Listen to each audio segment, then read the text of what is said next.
ছাত্রছাত্রীরা ও আমার সম্মানীয় দর্শকবৃন্দ, আজকে আমি ছাত্রছাত্রীদের জন্য একটি ছোট্ট গল্প নিয়ে এসেছি। এটা হচ্ছে প্রভু বুদ্ধের গল্প। কপিলাবস্তুর বুদ্ধদেব। বুদ্ধদেব কপিলাবস্তু নগরে শাক্য বংশে জন্মগ্রহণ করেছিলেন। বুদ্ধদেবের পিতা শুদ্ধোদন ছিলেন কপিলাবস্তুর রাজা। কিভাবে কপিলাবস্তু নগর প্রতিষ্ঠিত হয়েছিল সে সম্পর্কে একটি কাহিনীর কথা জানা যায়। কাহিনীটি হলো, বুদ্ধদেবের পূর্বপুরুষেরা ছিলেন অযোধ্যার অধিবাসী। এক সময় অযোধ্যার রাজা সুজাতের 5 পুত্র রামচন্দ্রের মতো পিতৃসত্য পালনের জন্য রাজ্য ছেড়ে বনে যেতে বাধ্য হয়েছিলেন।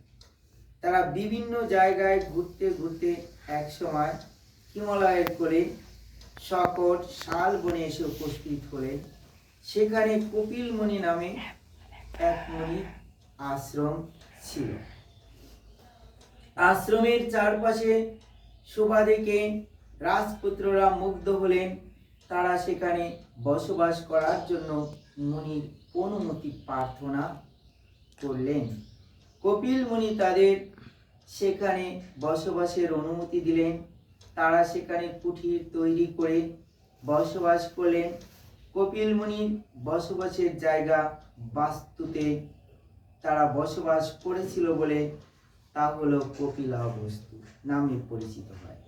সেখান থেকে তারা ধীরে ধীরে বিভিন্ন এলাকা দখল করে নিজেদের রাজ্য প্রতিষ্ঠা করলেন। তাদের প্রতিষ্ঠিত রাজ্যের রাজধানী হলো কপিলাবস্তু। সেই ছোট্ট কুটিরকে কেন্দ্র করে গড়ে উঠেছিল জনবসতি, যা কালক্রমে কপিলাবস্তু নগরে পরিণত হলো। কপিলাবস্তুর প্রথম রাজা ছিলেন অপুর। রাজা অপুরের নাতি ছিলেন গৌতম বুদ্ধের পিতা শুদ্ধোদন। রাজা শুদ্ধোদন পুত্র কামনা করে সিদ্ধ হয়েছিলেন বলে ছেলের নাম রেখেছিলেন সিদ্ধার্থ। সিদ্ধার্থর জন্মের 7 দিনের মধ্যেই তার মা মায়াদেবী মারা গিয়েছিলেন। সিদ্ধার্থের মাসি বা ছোট রানী গৌতমী তাকে লালন পালন করেছিলেন বলে সবাই আদর করে তাকে গৌতম বলতেন। গৌতম বুদ্ধ শাক্য বংশের সন্তান ছিলেন।